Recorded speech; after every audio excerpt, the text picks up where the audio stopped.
그런데 중요한 건 우리 각자를 향한 하나님의 꿈과 플랜이 있다는 거예요. 여러분, 우리 중에 어느 누구도 아무 의미도 없이 아무 계획도 없이 이 땅에 존재하지 않습니다. 우리가 만든 사소한 작은 사물들도 다 존재의 목적이 있잖아요. 그런 것처럼 하나님의 형상으로 지음받아서 우리는 숨쉬고 생각하고 또 움직이고 살아가고 있는 우리가 아무 존재의 이유와 목적이 없겠습니까? 제가 어쩌다 보니까 우연히 세부까지 오게 되고, 어쩌다 보니까 제가 교회를 개척해서 사역하게 되고, 어쩌다 보니 여기서 이렇게 지금 살고 있는 게 아니란 얘기예요. 2012년 6월에 저를 향한 하나님의 부르심이 있었어요. 그때부터 6개월간 그 부르심의 구체적인 것이 무엇인지 저는 기도하는 시간을 가져야 됐습니다. 그리고 2013년 2월 19일 가족들과 함께 이 세부에 들어왔어요. 기도할 예배 초소를 만들라는 성령의 이끄심에 따라 3월 3일 날 천예배를 드리면서 우리 교회가 시작이 됐어요.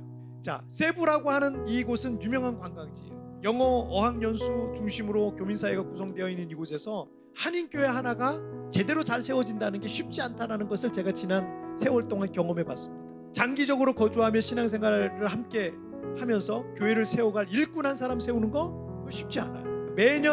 매번마다 힘든 고비들과 어려움들을 계속 헤쳐나가요. 하지만 이 땅을 향한 하나님의 비전이 있습니다.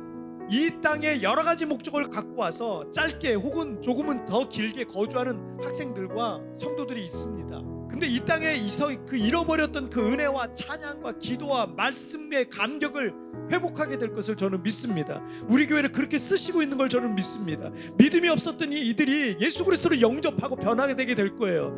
믿음이 약했던 이들이 큰 믿음의 사람으로 다시 거듭나게 될 겁니다. 기도하지 않던 이들이 기도하는 사람들이 될 거예요. 실제로 우리 교회에서 새벽 기도하는 분들이요, 한국에 있을 땐 새벽 기도를 안 했던 분들이세요. 그런데 이분들이 기도자들로 지금 변화가 된 거예요.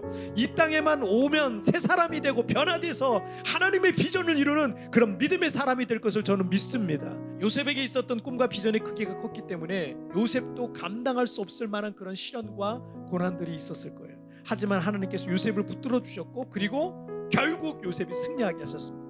그 모든 저항을 돌파하고 결국 그 꿈과 비전을 이루어서 세상의 구원자가 될 수가 있었던 거예요. 현존하는 최고의 탐험가로 평가받는 노르웨이의 엘린 카게라는 분이 계세요. 1990년에 이분이요, 설상 스쿠터 있죠?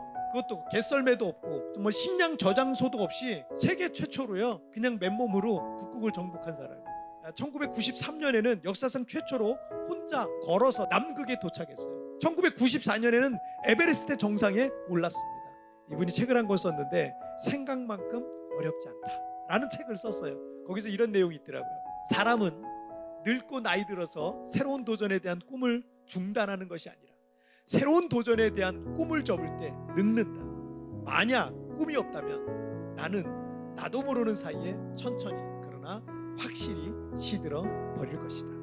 여러분의 꿈이 크면 클수록 저항도 있다는 걸 기억하세요. 저항이 없다면 도전할 이유도 없는 거죠. 그러나 저항이 있다는 것은, 여러분에게 어떤 장애물과 문제거리가 나타났다는 것은 여러분의 그 큰 꿈을 향해서 한 걸음 한 걸음 도전하고 있다는 것을 말합니다. 비전에는 반드시 저항이 있어요. 꿈을 접지 마세요. 꿈이 없어지면 내 인생도 점점 시들어 버릴 겁니다. 그 꿈에 대한 저항과 장애물을 돌파하면서 여러분, 우리는 더 젊어지고 더 강해지고 우리의 꿈에 한 걸음 더 가깝게 나가게 될 것을 여러분 믿으시길 바랍니다.